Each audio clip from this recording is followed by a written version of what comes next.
Hi, my name is Thomas, and I used to believe family meant safety, but that belief nearly killed me. My brother, he told me never to show up unannounced at his office. I thought it was just boundaries. Until one day, the accountant, shaking, grabbed my arm and whispered, "If you value your life, stay away from him." I laughed. I thought she was being dramatic. She wasn't, because buried in one missent email, under the line, "If an accident occurs," was my name. No warning, no fight, just quiet paperwork, planning my disappearance. He was $145 million in debt. I was next. So now I have one question. How do you survive when the man trying to erase you shares your blood? I stood across the street from the building my brother and I once talked about like it was a living thing. Back then, we spoke about it in terms of growth, weight, reach. We imagined offices filling up, lights staying on late, a place that would outlast both of us. I had watched the glass go up floor by floor, had argued over layouts, had walked through half-finished corridors with dust on my shoes and pride in my chest. Now the glass reflected a version of me that felt slightly out of date, like a man who still expected doors to open the way they used to. The lobby was quiet in that late afternoon way offices get when most people are counting minutes. Soft lighting, polished floors, the low hum of air conditioning that never quite shuts off. The security desk was staffed by someone new. He glanced at me, checked his screen, and nodded without recognition. That stung more than I expected. Not sharply, just enough to register. I walked to the reception desk I had passed 100 times before. The woman behind it looked up, then down again. Her fingers paused over the keyboard as if she were deciding how much effort the moment deserved. "I'm here to see my brother," I said. I kept my voice even, familiar, like this was routine. She hesitated. Not long, but long enough. Then she cleared her throat and said, "Mr. Crow asked that you don't come up without scheduling first." The words landed gently, too gently. No explanation followed, no follow-up question. Her eyes stayed fixed on the monitor, like it could absorb whatever reaction I might have had. I repeated the sentence in my head slowly, as if it might change shape if I examined it from the right angle. "Don't come up, without scheduling. First." I nodded, because nodding is what people do when they don't want to make things harder. "Right," I said. "I didn't realize." She offered a polite smile that didn't reach her eyes, the kind that ends conversations without officially closing them. I stepped aside and waited, though I didn't know what I was waiting for. Maybe clarification. Maybe a second look. Maybe someone else would walk by and say my name out loud, remind the room that I wasn't a stranger. People passed, men I had interviewed, women I had trained. One of them slowed for a second, recognized me, then checked his phone with sudden interest. Another nodded quickly and kept moving, like acknowledgement itself might get her in trouble. That's when it settled in. This wasn't a rule meant to manage time. It was a signal, a quiet downgrade. I felt my shoulders draw in, not consciously, just a small physical adjustment the body makes when it senses it's out of place.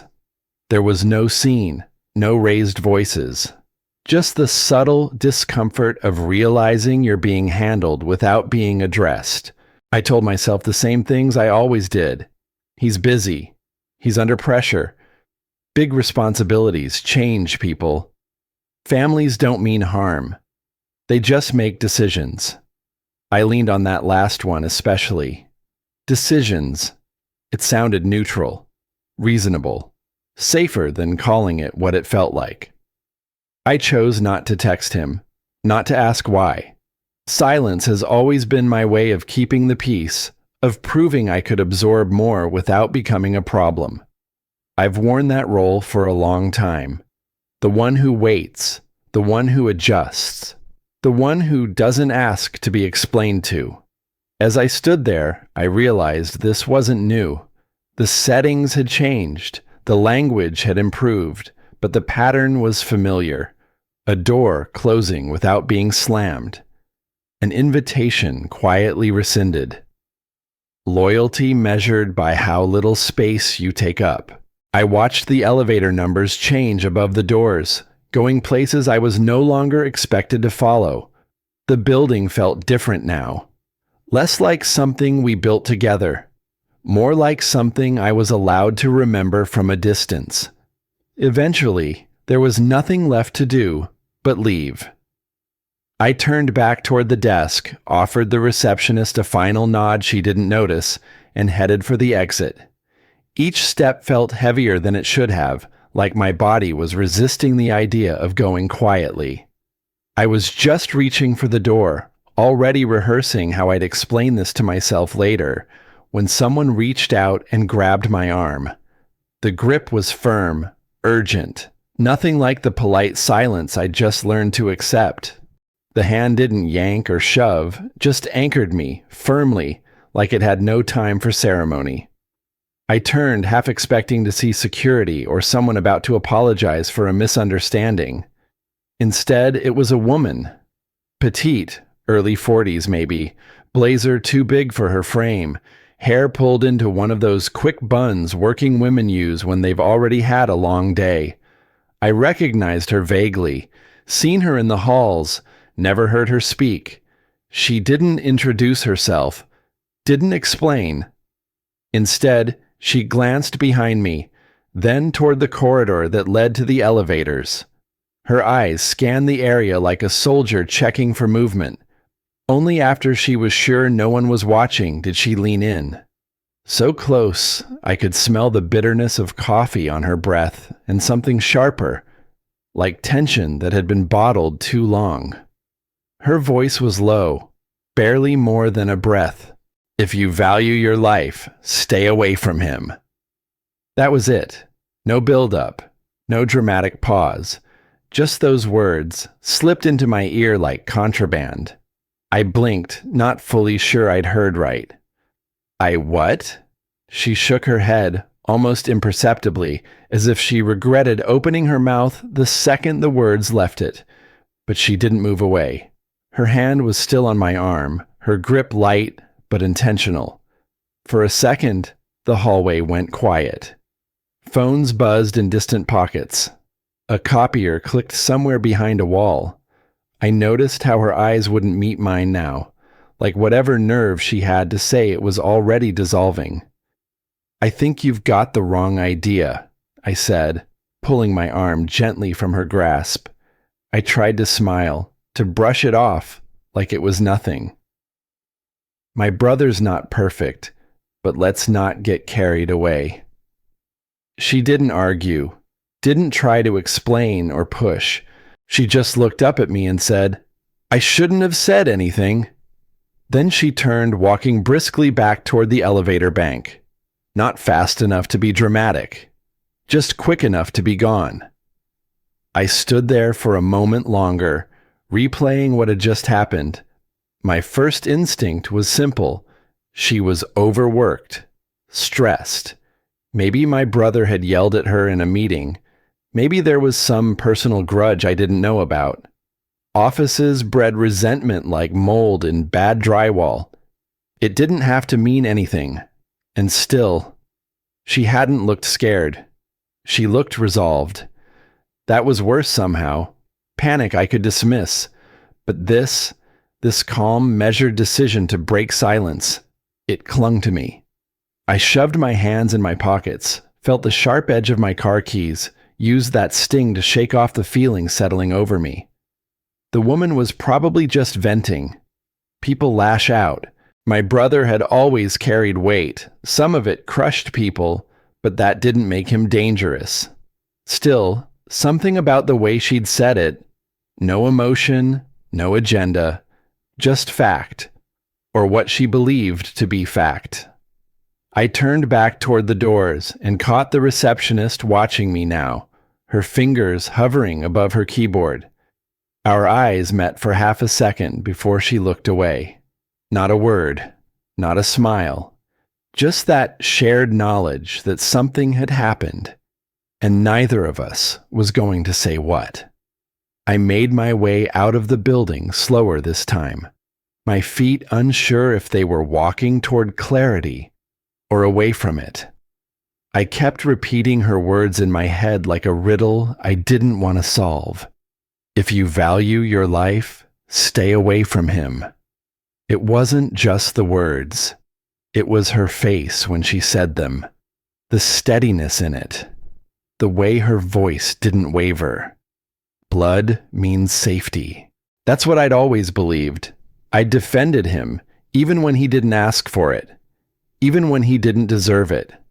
I told myself I was protecting our name, our family, but maybe, all this time, I was just smoothing over rot in the foundation.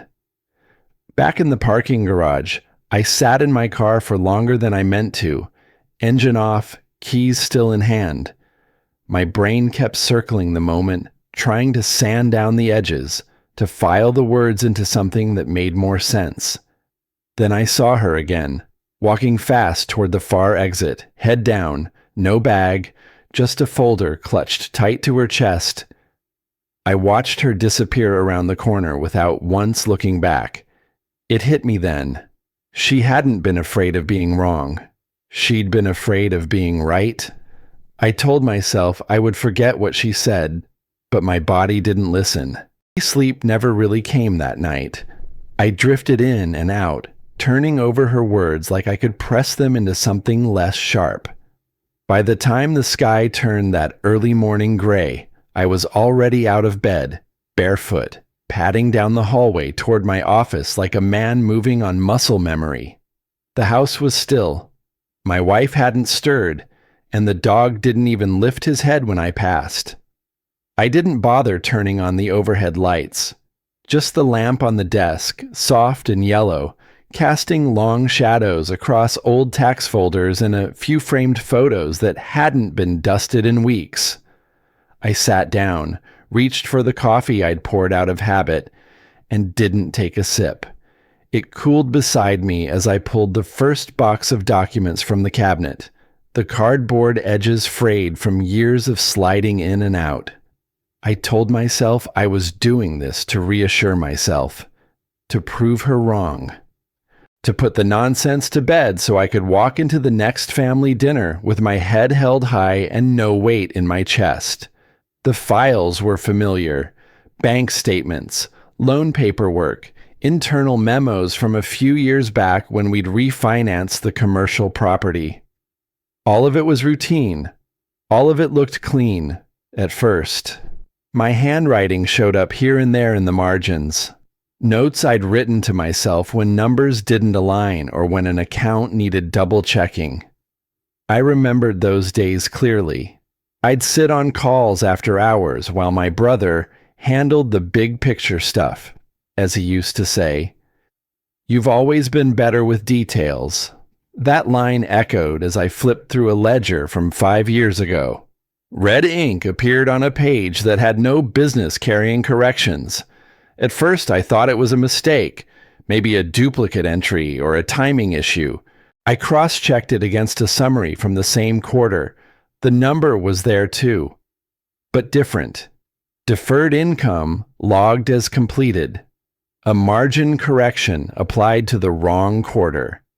It was subtle, the kind of thing you'd let slide during a busy tax season, especially when your brother told you it was temporary. But then I found another, and another. Each time, the discrepancy was minor, nothing that screamed fraud. Just quiet, consistent shifts, reclassifications, deferred liabilities, all approved, all signed by me. My jaw tightened. I pulled another file, a balance sheet from the year we opened the second location downtown. The same accounts, the same red adjustments, deferred expenses becoming assets, payments marked pending for months. I'd seen them before, but I hadn't looked.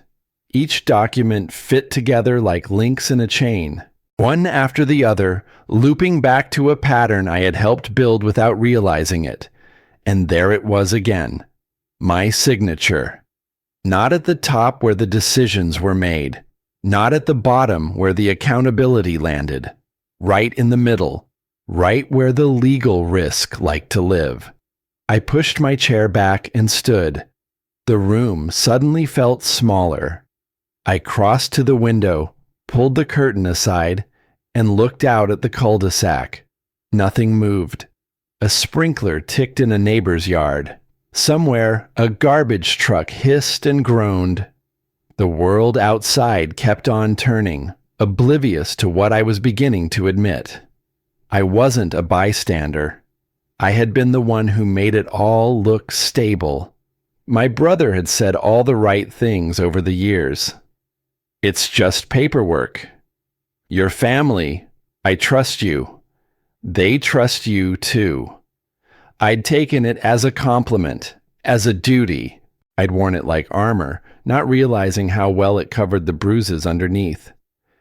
I sat back down and ran my hand over a memo I'd written nearly a decade ago. It was a note to myself. Follow up on short-term liabilities, Q3 rollover.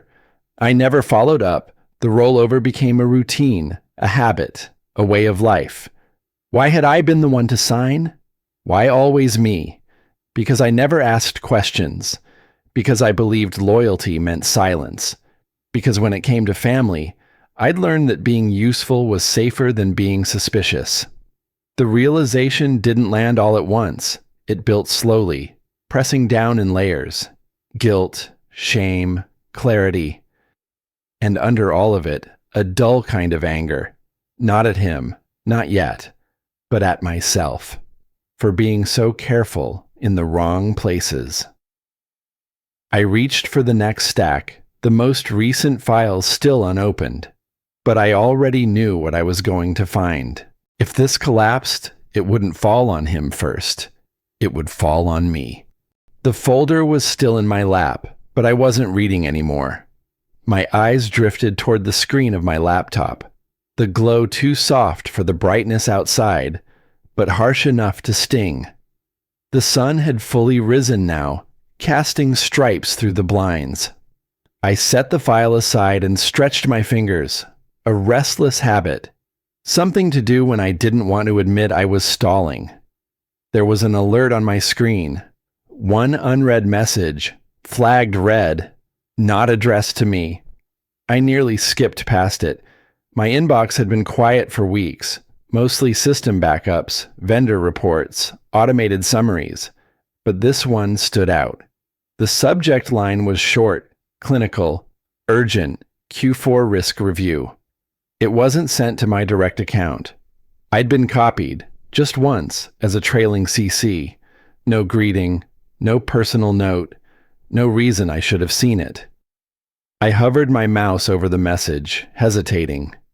Don't open what isn't meant for you. My brother's old words, echoing again. He said that more than once, when I was 13 and found his stash of poker chips under the bed, when I was 20 and asked too much about a client over family dinner, when I was 35 and he asked me to just sign. And yet, I clicked. The email was brief, sterile in tone, written in that brand of polished vagueness you only learn from lawyers. The kind of language that always sounds like it knows something you don't. As previously reviewed, exposure remains at Q4 projected threshold. All contingency workflows remain in place until additional movement requires a trigger. Existing fallback aligns with Clause E5 under event of operational interruption. My chest tightened. I knew that language. I'd helped draft parts of those workflows years ago. We called them what-ifs, policies for natural disasters, lawsuits, or executive death, hypotheticals, insurance policies, until now. Attached was a summary PDF. I opened it. There it was in black and white, no fanfare. Outstanding liability, $145,000. Not projected, not hypothetical, outstanding. I blinked. The document didn't express concern. It didn't use words like crisis or emergency. It listed the debt like a fact, just one of many variables on a spreadsheet. Bullet points followed, calmly outlining ways to mitigate fallout. Delays in vendor payments, consolidation of assets, internal staff adjustments. It was the fourth bullet that stopped me cold. In case of accident, see fallback E5, assigned BC. That was the line. Simple, chilling. In case of accident.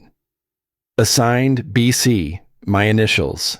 Not as sender, not even as a party to be notified. Assigned. My hand pulled back from the trackpad. The room was still. Too still.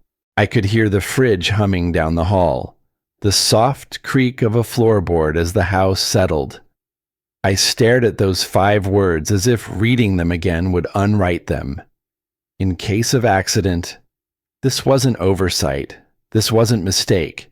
This was structure, intent. I reached for the printout button, then stopped myself. Did I want this in the house? Did I want to leave a trail of something that now felt radioactive? My breathing had changed. Shallower. Tight.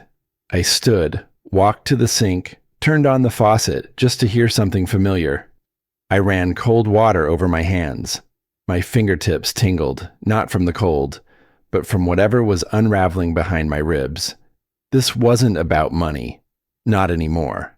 This was about liability. Transfer. A name in the right place, so when the wrong thing happened, someone else would take the fall.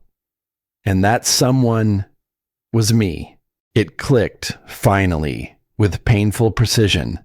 The receptionist's stiffness, the accountant's warning, the closed door rule. All of it hadn't been about etiquette or stress or keeping the peace. It had been distance, control, keeping me close enough to carry the weight, but far enough I wouldn't see it coming. I walked back to the desk and closed the laptop slowly, like sealing something inside that might leak if left open too long. I'd always believed silence was safer. That keeping my head down meant I wouldn't get burned, but now I saw it differently. Silence wasn't safety anymore. It was fuel. Fuel for a fire that could be lit without warning. A file, a forged signature, a car with bad brakes, a staged misunderstanding. Anything, if it meant clearing the board. I wasn't paranoid, not anymore. Because for the first time in my life, I understood that silence could get me killed. If I didn't shower, I didn't eat. I just sat there, staring at the laptop like it might burst into flames if I looked away. The words from that email still echoed in my head. In case of accident. And under it, my name, cold and sterile, not as a person, as a contingency. Calling my brother would have been instinct. Years of being the quiet one, the fixer, the smoother over, that reflex doesn't die easy. But this wasn't a misunderstanding I could talk through. Not this time. If I confronted him now, I'd show my hand. Worse, I'd alert him that I'd seen what I wasn't meant to see. That kind of slip didn't get patched up with apologies. It got erased. So I made a different decision. I disappeared. Not dramatically. No burning of IDs or midnight bus out of town. Just subtraction. I logged out of all work accounts, let my phone battery die without a charger in sight, and took down the sticky notes from the fridge that marked where I'd be this week. The goal wasn't vanishing. It was becoming inconvenient to track. The first night, I didn't sleep. I packed a small duffel, enough for a few days, no more, and waited for the cover of early morning. Around 5 a.m., when the neighborhood was still quiet, I pulled out of the driveway and drove 10 minutes in the wrong direction. I doubled back, changed highways, stopped at a gas station just to breathe like a normal person. Eventually, I ended up at a modest little motel off the 290, the kind with weathered siding and blackout curtains. I used my real name. No aliases, no fake story. I figured the best place to hide was in plain sight. One of 1,000 tired men on business, laying low between life's chapters. Inside the room, I didn't unpack, just placed the duffel on the table and sat on the edge of the bed, the hum of the old mini fridge sounding like a nervous tick. I turned on the TV, not to watch, but for the noise. Anything to drown out the silence that now meant danger. That's when I noticed something strange. No one had reached out. No missed calls. No, "Where are you?" texts. Not even a vague, "Hey, everything okay?" from my brother. I didn't expect affection, but I expected control. His silence was louder than anything he could have said. That silence told me he wasn't worried. And if he wasn't worried, then he already knew where I stood, or thought I wouldn't move. The lack of concern wasn't absence. It was confirmation. For 2 days, I moved like a man watching his own shadow. I rotated parking spots, used cash, checked my rearview mirror more often than the road ahead. At night, I kept the lamp on. Just one, low wattage, beside the window. I don't know why. It made no tactical sense. Maybe part of me wanted whoever might be watching to think I was still in control. By the second evening, my nerves had shifted. Still tight, but less scattered. The fear was organizing into something sharper. Survival isn't panic, it's planning. I pulled out the backup drive I'd packed on instinct, plugged it into an old laptop I hadn't used since 2019, one with no tracking software. I began collecting every file I remembered signing, every memo, every time-stamped email, even old voicemail transcriptions. I didn't know what I'd do with it yet, just that I needed the truth somewhere outside my head. And I documented everything. Timestamps, folder names, edits, version history. I labeled each entry like I was preparing for court. Or war. It was strange. The more I accepted the reality that my own family had placed me in the path of destruction, the less fragile I felt. Something in me stiffened, not with anger, but with clarity. This wasn't betrayal. It was a plan. I just hadn't been meant to notice until too late. I kept returning to one thought. Why hadn't I seen it sooner? The files, the signatures, the phrasing, even the closed door rule that kicked this all off. It wasn't about boundaries. It was about barriers, emotional, physical, legal. Every step had been a chess move, and I was always 2 steps behind. And still, part of me hesitated. Was disappearing the worst betrayal? Or was staying and letting it happen worse? I thought about birthdays, Christmases. That time, he loaned me his truck when mine broke down. Little kindnesses we call love, so we don't have to question the structure underneath. But this wasn't about love. This was about survival. And no family, no brother, should require your silence in exchange for your life. So I crossed a line, quietly, internally. I stopped protecting the story we'd built. I wasn't the loyal brother anymore. I wasn't a character in someone else's narrative. I was a man with proof, with motive, with time, barely. If they were planning an accident, I needed to know how soon. I sat in the motel chair, legs stiff from being folded for hours, staring at the laptop screen like it could blink first. The room was quiet, too quiet. I hadn't realized the TV had shut itself off hours ago. That kind of silence, when you're already on edge, doesn't feel peaceful. It feels final. My breath was steady, but I wasn't calm. Something in my gut pulled me toward one last detail I hadn't checked: my life insurance. It wasn't suspicion.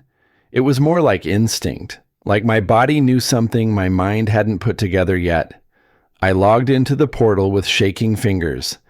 Two-factor authentication, security image, favorite childhood pet.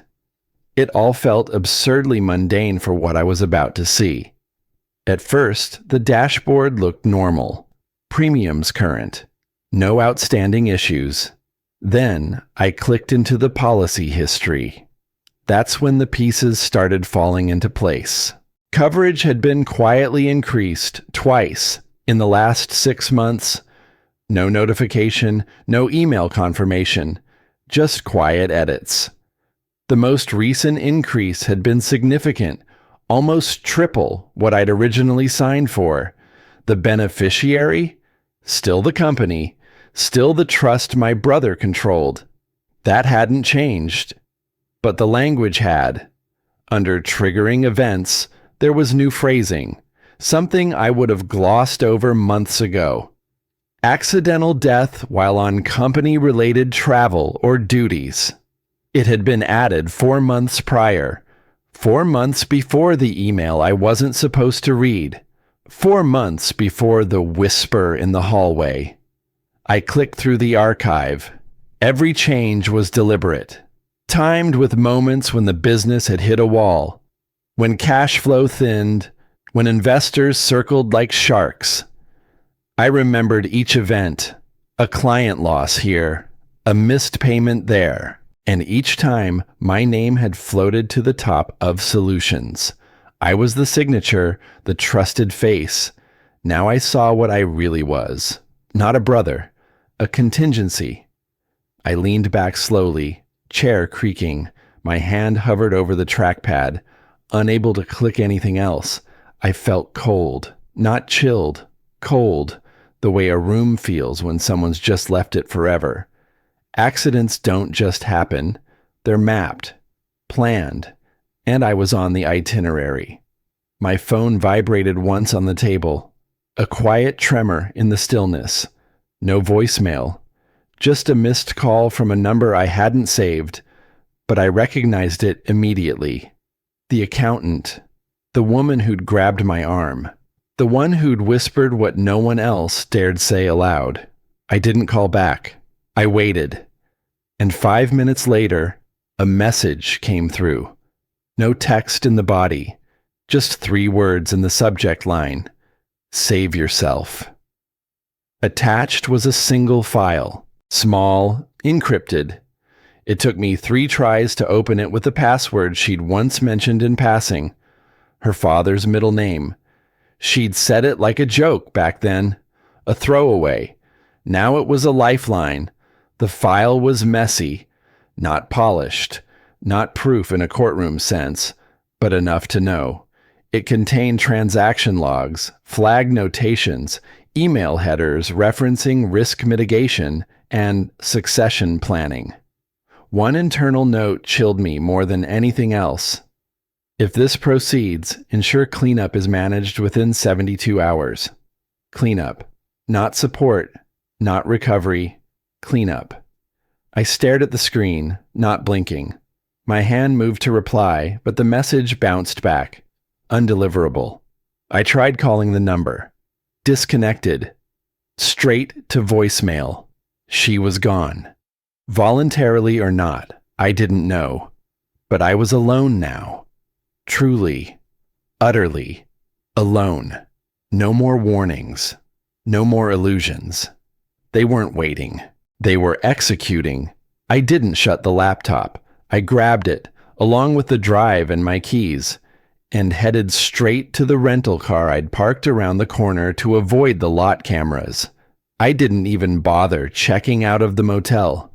The old me would have left a note, folded the towels, locked the door like a guest should. That part of me was gone. I didn't drive home. I didn't drive to the office. I didn't drive anywhere familiar. I just drove. Because whatever they were planning, it was already in motion, and I was running out of time. The sun was already beginning to rise when I finally pulled the car over. I hadn't gone far, not really, just enough to shake routine. I found a spot in a grocery store parking lot, tucked near the side entrance where cameras rarely pointed. I left the engine running, watching condensation crawl across the windshield like nerves on glass. That's when I stopped thinking like a brother. Brothers argue. They forgive. They cover for each other. They carry each other's burdens without asking why. But what I was staring down wasn't family. It was exposure, liability, intent. I wasn't a sibling anymore. I was evidence. Walking, breathing proof of something someone didn't want found. And if I kept acting like family, I was going to get erased like a mistake on a ledger. I didn't call anyone, not friends, not extended family, not the accountant. I wasn't even sure she was still reachable. I drove to a co-working space on the edge of town, clean, anonymous, paid in cash for a day pass, used an alias that sounded like a typo, and sat near the back corner facing the door. First thing I did was search for someone to help. The right kind of help. Not just any attorney. Not someone with a press kit and a love of litigation. I needed someone with teeth, but no taste for spectacle. Someone who handled risk like a mechanic handles broken engines, methodically, quietly, and with a deep understanding of what not to touch unless you're ready for fire. I found her. Ex-regulatory, independent, low profile. A name that wouldn't raise eyebrows. I scheduled a video consult. 30 minutes later, we were face to face on a secure link. She didn't smile. I appreciated that. I gave her just enough. No backstory. No drama. Just documents. Metadata. Timestamps. A few questions about exposure and how courts handle miscommunications in corporate filings. She listened, then said the one thing that shifted everything inside me. The law doesn't care about why. It cares about what and when. Intentions don't hold up in court. Records do. That landed hard. For a man who'd spent most of his life explaining things away, explaining for others, excusing what he didn't understand, those words were like pulling teeth without anesthetic. We walked through the timeline. I shared file histories, versions saved and overwritten, internal memos with subtle edits, emails marked draft that somehow got distributed anyway. She pointed out patterns I hadn't noticed, places where revisions didn't match meeting dates, where sign-offs came before discussions, tiny cracks that told a story bigger than the one written on the page. One by one, the pieces began to align. The stress points in the company, the increases to my insurance, the signatures, mine. And not once had my brother ever left a trail with his own name on it. She didn't say it, but I could hear it in her silence. This wasn't sloppiness. It was design. Then she said something else, almost in passing. Third parties are your friend now. Banks, underwriters, auditors. They don't love you. They don't love him. They just love covering themselves. Liability moves fast when it's shared, and it doesn't stay loyal. That gave me my path. No confrontations, no late-night calls, no taped confessions. Just leverage. Clean, quiet leverage. I picked one email chain. Not the biggest, not the most damning, but the one with the clearest trail. Headers intact, CC'd recipients, time-stamped replies, all untouched. It wasn't an accusation. It was a puzzle piece. And I forwarded it to someone I knew wasn't in his circle, a name I'd seen years ago, once copied by mistake on a quarterly update. now a mid-level compliance officer in a partner firm. They'd know what it meant, and more importantly, they'd be required to react. I didn't explain, didn't comment, didn't even use a subject line. Sent. Gone. I stared at the screen for 5 full minutes before anything happened. Then came the first auto response, then another, then a direct reply, brief, procedural, requesting clarification, formal, logged, permanent. There was no undoing it. No way to pull the thread back once it was tugged. I didn't feel triumph, no satisfaction, just a weight shifting.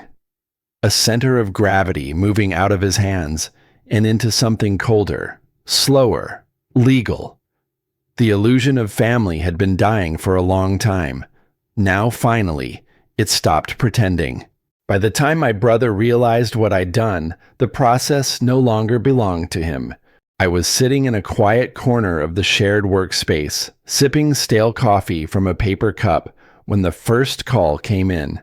Unknown number. I didn't answer. 30 seconds later, a voicemail landed, then another, then an email, subject line, requesting clarification. They didn't come from my brother, not directly. That would have been too risky, too transparent. Instead, they arrived wrapped in polite language and corporate distance. We're looking into some inconsistencies. Would appreciate your insight on a few matters. Always calm, always vague. But behind that calm was pressure, and I felt it pressing through every word. Something had moved behind closed doors. The kind of movement that starts with lowered voices and ends with locked conference rooms. I checked timestamps. My message had reached the compliance team just 2 hours earlier. Whatever fire it had lit, it was spreading fast. That's when the counterattacks started. My brother didn't deny the documents. He didn't challenge their authenticity. He didn't even try to discredit their content. Instead, he came after me, personally. Within hours, someone had leaked emails from my past. Internal messages, once harmless, now selectively edited and repackaged. Out of context, I looked emotional, unstable. Phrases like, "I can't keep cleaning this up for you," and "You're risking too much," were stripped of the years they belonged to, the crises they referenced. And suddenly, I was no longer the whistleblower. I was the liability. The story shifted with surgical speed. I wasn't protecting the company or the truth. I was lashing out. Jealous brother, fragile ego, couldn't handle being pushed aside. He's having a breakdown. He's lost perspective. I watched it unfold in real time. Words I'd written in frustration years ago, now reframed as warning signs. Documents I'd saved to cover both our tracks twisted into obsession. Somewhere, someone even resurrected a medical bill from my early 20s. Therapy sessions after Dad died. That alone gave them a narrative. Look, he's never been stable. We've supported him for years. I sat frozen in that plastic chair, watching myself disappear behind a version of me I didn't recognize. I wasn't just being erased. I was being rewritten. And for a moment, just a moment, I almost believed it. What if they were right? What if I had moved too fast? What if what I thought was strategy was just panic dressed up as planning? The silence from the institutions I had reached out to didn't help. No calls back, no follow-ups. Just that empty space between ignition and explosion, where time slows and fear multiplies. I stared out the window of that rented space, watching evening descend like a curtain, and wondered if I had just destroyed the last piece of whatever family I had left, for nothing. But something inside me didn't break. Instead, it hardened. I got up, walked to the far side of the room, called my attorney. "Release it," I said. She didn't ask which document I meant. We'd prepared it days ago, not to attack, just to contextualize, a simple package of internal memos, meeting logs, and version histories showing how certain decisions were made and who signed off. No commentary, just order, something his version lacked. 15 minutes later, the response changed. Fast. Compliance teams no longer asked for clarification. They asked for explanation. Legal departments requested timestamps, full histories, complete versions. The polite tone thinned. Corporate phrases became colder, clipped. Words like escalation and material exposure surfaced in formal emails. Then something shifted even further. I wasn't being called anymore. He was. I know because the inquiries stopped arriving at my inbox and began circulating inside his. I didn't have to see them. I could feel the silence that replaced the noise. The momentum had pivoted. The eyes that had been on me were now on him. Later that night, I got a text from an old colleague, someone who still worked inside but had kept their distance during all this. Emergency board meeting. He didn't look well. I wasn't invited. I wasn't on the call. I wasn't anywhere near the building. But somehow, that felt exactly right, because I didn't need to be in the room anymore. The paper trail was doing the talking now. And for once, it wasn't my voice they were questioning. It was his. I turned off my phone, sat back, listened to the hum of the air vent overhead. I wasn't there when everything collapsed, but I knew it finally had.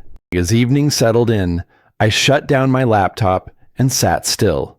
No victory, no rush. Just a steady understanding that something irreversible had occurred. I wasn't there when everything collapsed, but I knew it finally had. The next morning, sunlight filtered gently through the blinds in my living room. No buzzing phone, no incoming emails, no encrypted messages. Just quiet. For the first time in weeks, I didn't wake with my heart racing. My body didn't flinch at shadows or startle at silence. It was the absence that felt strange. A silence I hadn't earned, only survived. I stayed on the couch for a while, my coffee cooling beside me. A neighbor's dog barked. Somewhere, a delivery truck hissed to a stop. Ordinary sounds, but they landed differently now. Not warnings, not distractions. Just life, unarmed. I walked into the kitchen, opened the window, and let the morning in. There was a faint smell of jasmine. I'd forgotten it bloomed this time of year. That realization alone told me how far I'd drifted from anything normal. Then came the email. Short, dry, legal. Your records have been received and processed. The matter is now in external hands. You are not required for further clarification at this time. No apology, no admission, just confirmation. And yet, that single paragraph held more meaning than any shouted confession. I reread it 3 times. Not because I didn't believe it, but because I didn't know how to feel it. It was over. Or at least, it had passed beyond me. The weight didn't lift so much as shift, settling deeper, but no longer crushing. The cost was becoming clear. There was no thank you note from my brother, no olive branch, no family roundtable where everyone agreed to move forward with love. Nothing dramatic. Nothing loud, just a quiet end to what had once held us together. Some endings don't slam shut. They simply stop being a door. I spent the rest of the morning going through the last of my files. Digital clutter I had hoarded just in case. Backup drives, PDFs, audio recordings. Most of it unnecessary now, but still, I combed through every folder. And that's when I found it. An old insurance document I had reviewed 100 times but never read the way I did now. If an accident occurs, that line again. It didn't ask how or why, just assumed inevitability, a silent agreement buried in fine print. I stared at the sentence, then slowly, I drew a single line through it. Not digitally, not with a delete key. I printed the page, took a pen, and struck through the words like I was crossing out a lie I'd lived with too long. In the margin, I wrote 2 words. It won't.